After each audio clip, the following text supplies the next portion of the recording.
We got another crash out, man.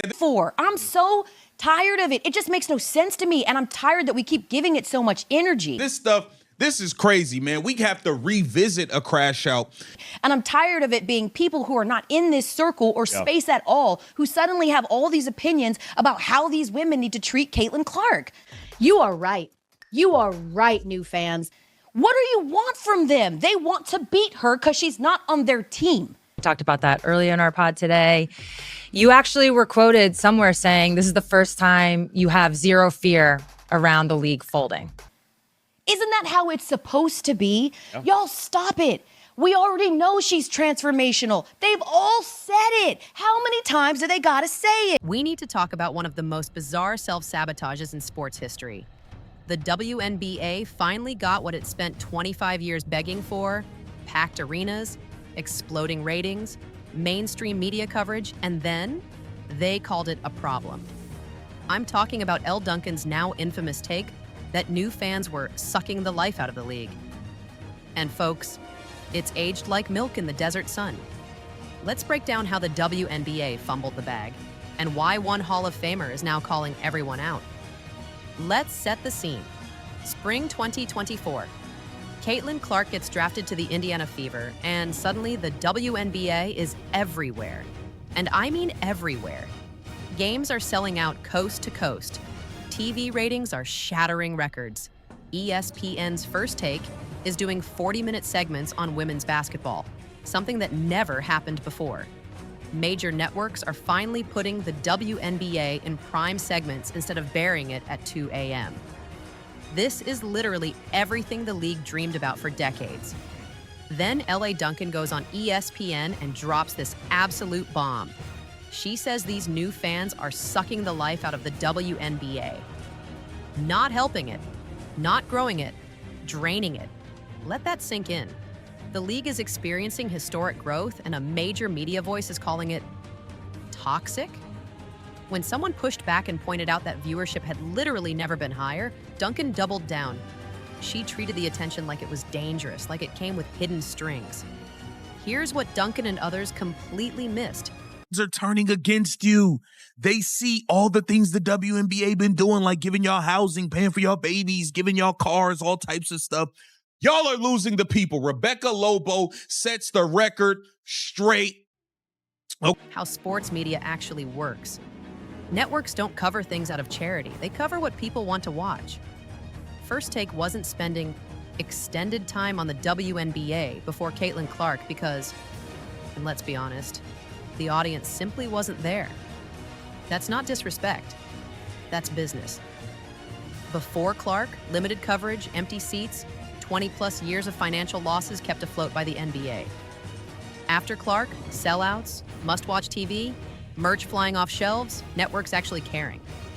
But here's where it gets wild. Instead of celebrating, there was this wave of players, media figures, and longtime fans who seemed genuinely annoyed that the league was becoming popular.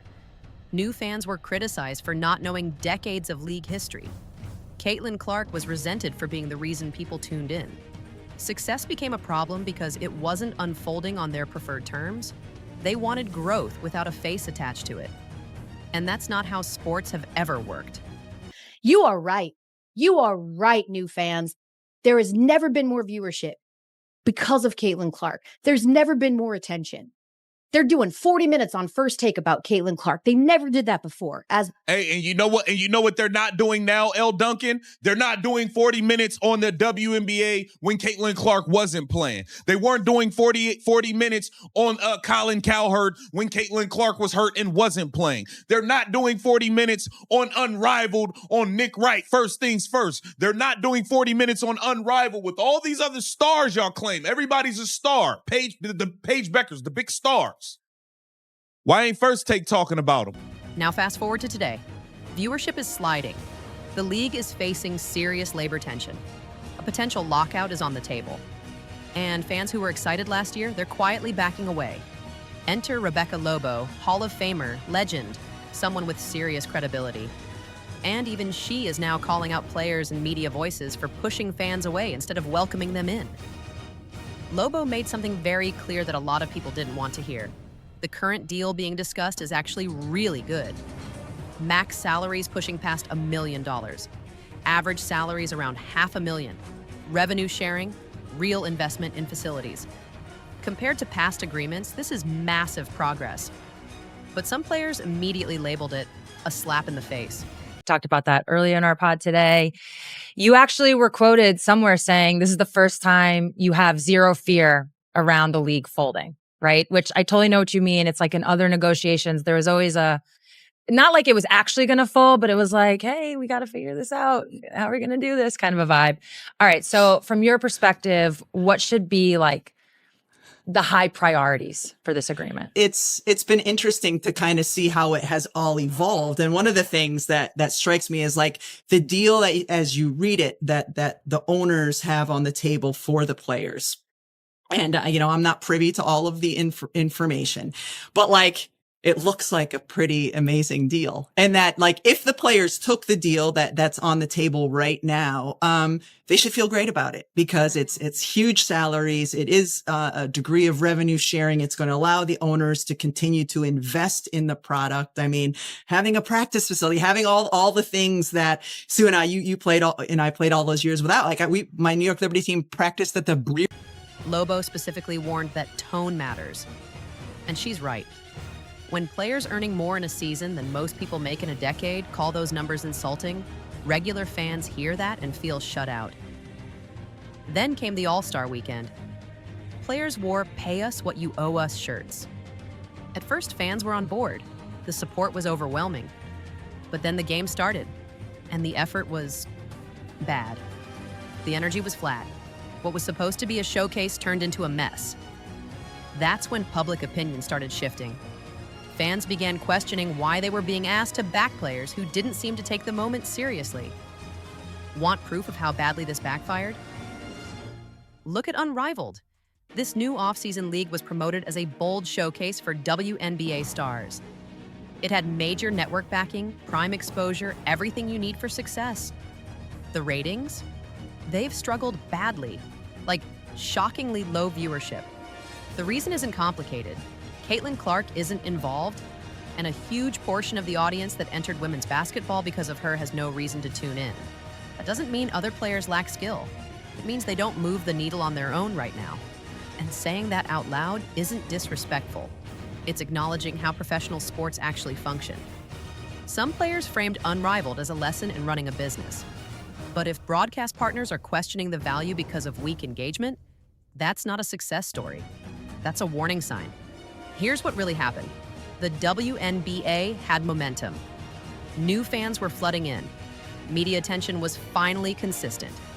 If players and media figures had just welcomed that moment, embraced Clark's impact as positive, the league would be in a completely different position today. Instead, new fans were made to feel unwelcome. Their interest was questioned. Their motives were dissected. And you know what happens when people feel unwanted? They leave. Elle Duncan's comments didn't come out of nowhere. They reflected a mindset that treated growth like a problem instead of an opportunity. And now that mindset is catching up with everyone involved. The bitter irony? New fans were labeled as a threat. And now the absence of those fans is being felt everywhere. Fans don't turn on a league out of nowhere. They were pushed away piece by piece, told they were watching for the wrong reasons, told their support didn't count. Eventually they listened. This should be a masterclass in how not to handle momentum. The WNBA had a breakout star, new fans flooding in, media attention that could have changed the league's future for a generation. And instead of protecting that moment, it was treated with suspicion, resentment, and ego. Rebecca Lobo is trying to course correct now, calling for smarter communication and a reset in tone. But rebuilding trust is way harder than keeping it. Once fans feel unwanted, they don't rush back. They move on. Growth doesn't happen on your terms. It happens on the audience's terms. And when a sport finally finds a bridge to the mainstream, burning that bridge is the worst possible move. The question now is, can the WNBA recover? Can they win back the fans they pushed away? Or will this go down as one of sport's greatest fumbles? So what do you think? Does Elle Duncan owe Caitlin Clark and her fans an apology? Should the WNBA players accept the deal on the table? Drop your thoughts in the comments below. If you want more real talk about what's actually happening in sports, smash that subscribe button and hit the bell so you never miss a video. Share this with anyone who needs to understand what really went down this season. Thanks for watching, and I'll see you in the next one.